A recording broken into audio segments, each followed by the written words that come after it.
Lower your eyes. Kneel down and pray. Be afraid of the eyes of V, the ancient god who dwells in the eternal darkness of the cave. His eyes have taken root in the earth. If a man but glances at him, then that man dies. And no prayer can conquer that mysterious fear. The old folks say so, and their grandparents said so. And those parents were probably talking about the Medusa. Hello everybody, it's AJ. You're tuned into the mighty Gluestick. Nice to see you. And today I'm going to be talking about Medusas. Now, they've changed a bit over the editions of the Dungeons & Dragons, and I'm going to be concentrating on the 5th edition version, as is my way, so that you can have the latest iteration. But I want to give a bit of an explanation of how the Medusas come to be and how to deal with them and how to insert them into the plots of your story. They are a monstrous being, both in body and soul. They were once mortal creatures of whatever race you want, but generally they'll come from ancient times. They are immortal in so much as that they don't die from old age. However, they can be killed. They have the challenge rating 6, and they're reasonably strong as a solo creature. They've got an armor class of 15, natural armor, scaly hide, 127 hit points, and they've got statistics like your typical adventurer, really. Strength of 10, dex of 15, constitution 16, intelligence 12, wisdom 13, and a charisma of 15. Now, the charisma of 15 obviously is it's not about their good looks, it's about their force of personality, and their ability to persuade and deceive. They have deception +5, and perception of +4, insight of +4. So these are long-lived beings who have seen it all, and they're very familiar with how to get their way. And the secret to that is in the origins of the Medusa and the curse that they suffer from. So if you look at modern celebrity culture, particularly over the last few decades, where plastic surgery has come to the fore, you'll be aware that as the fame and fortune fades of the fair and the fortunate, they quite often turn to horrific means to maintain their good looks and standing in popularity, and it can go horribly wrong. And they seem to go into this willy-nilly. I mean, you just got to look at Michael Jackson and well, various others for plastic surgery horrors. No doubt many spring to mind. And that is essentially the fantasy taken to the extreme bend of the Medusa. The modern take on the Medusa is a warning of celebrity and prolonging things beyond natural means. So the Medusa are, well, they're ravishing. They were once gorgeous and popular and powerful beings in a long ago time. So they would be popular leaders or cult leaders, clerics, princesses, princes, kings, thespians, orators, famous bards, sorcerers, that sort of thing, storytellers, and they would have been well regarded, well known, and as they started to age, they sought means to extend their youth eternally, so that the beauty and adoration would continue forever. And they didn't really think very much about the consequences. And for a time, it worked for a long time. They lived for a very long time, and they were well regarded, and they were beautiful and gorgeous, and their reputation spread far and wide.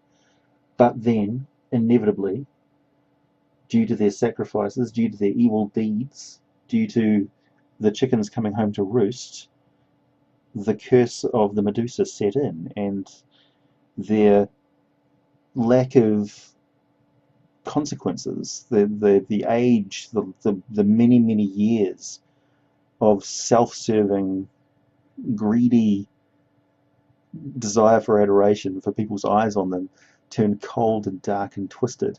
they lost touch with their humanity, and the scaly serpent hide of their soul came to the fore and transformed them physically as the curse of the Medusa sets in.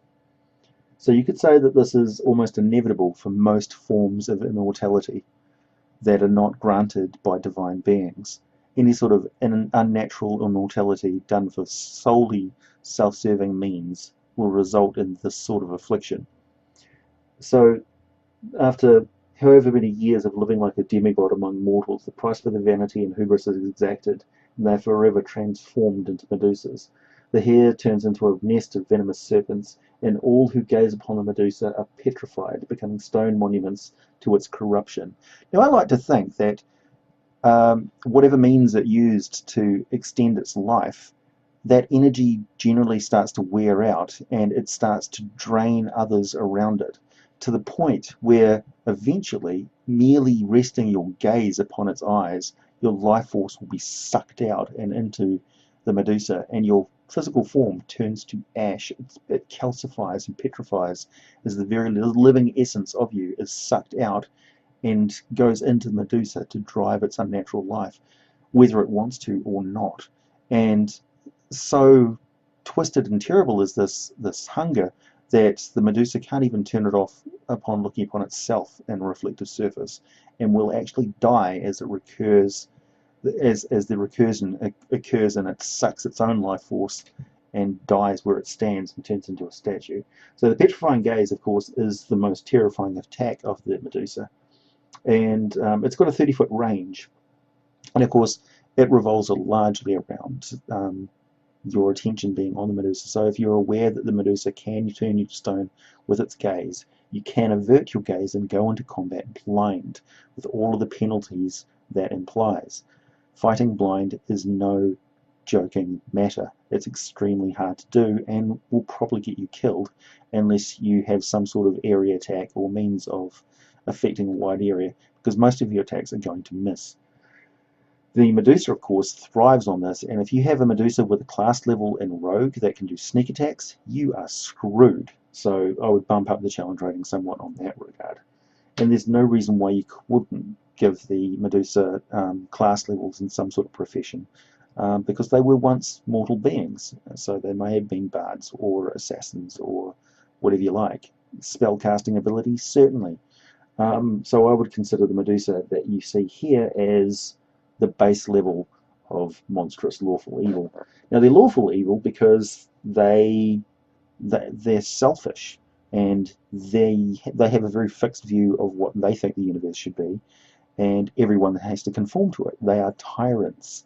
They are divas that got their way so much that there was nobody there to warn them and tell them to stop before it all went horribly wrong. So the Petrifying Gaze, as you know, it's a DC 14 Constitution saving throw, and while affected by this, the creature is incapacitated. If it fails the saving throw by 5 or more, it's instant petrification, which is a terrifying prospect. You roll really badly on your Constitution saving throw, and you can turn to stone where you stand. And that can be fatal if there's not somebody to pick up your body and carry you out of there and find somewhere where you can get a greater restoration spell, or other sort of greater restoration magic to restore you, because there isn't any flesh to stone spells that I'm aware of. So greater restoration is the only means they list here for you getting restored. So you better be on pretty good terms with a priest somewhere in the D&D world. If you fail the saving throw but don't fail it by 5 or more, you're incapacitated and you have a chance to fight it off. So you can make another saving throw, and if you make that one, then you've fought it off and you've retained some of your life force. Otherwise, if you fail that, you do turn to stone on the following turn. So it's quite nasty. And yeah, with a few failed saving throws, it's an easy TPK for a Medusa, particularly because they live in the squalor of former sumptuous surroundings. So they live in the ruins that were once their home. But you know, they're quite capable of moving around with relative impunity. Most creatures are terrified of Medusas, and if they know Medusa is in the area, they will flee. rather than face it. And the Medusa can basically take over castles and things like that if it wants to, because there's just nobody around who's brave enough to go up against this thing. And a garden of statued adventurers is certainly fair warning of its capabilities. The Medusa may well have means of restoring creatures. It may have gathered up scrolls of greater restoration, or magical items that allow it to return creatures to flesh and life if it petrifies them by mistake. So it's got a servant or something like that, and it doesn't want necessarily one false move and eyes laid upon the Medusa to be the end of its excellent service. So it may have the means of restoring creatures that it wants to live back to life, and there's your ability to put that into your campaign. It makes sense that there would be some form of great restoration magic around the Medusa under lock and key, and you have to get through the Medusa to get to it. So the Medusa can use a multi-attack. It uses short sword and a longbow, just like the Wrath of the Titans, Wrath of the Gods. What is that movie? So they're pretty good with a longbow. They're pretty good with a short sword, and their snake here, which has got a 5-foot reach, +5 to attack with all of their attacks, and the snake here can target one creature, bite for 4 damage, and then do 14 poison damage. Now the poison could be anything you wish. I would allow certainly it to inflict potent hallucinogenic terrors on you that incapacitate you for a round.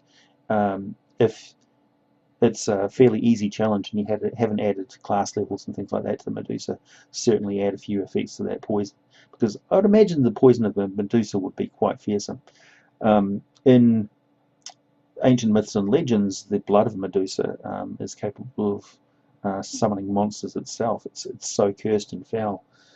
So yeah, here is a creature that is cursed by the gods, cursed by reality itself for its hubris and arrogance and its diva nature. It's a fantasy object lesson in vanity that goes terribly wrong, and it's a moral play on something which affects us very much in our time and the horrors that plastic surgery and Botox can render.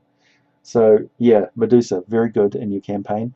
I like them. They're a good creature. They're a good bad guy. They're a good twisted individual that's unredeemingly evil for all the right reasons, and it's just a creature that you really want to end. And yeah, who doesn't want to beat up the diva? Enjoy.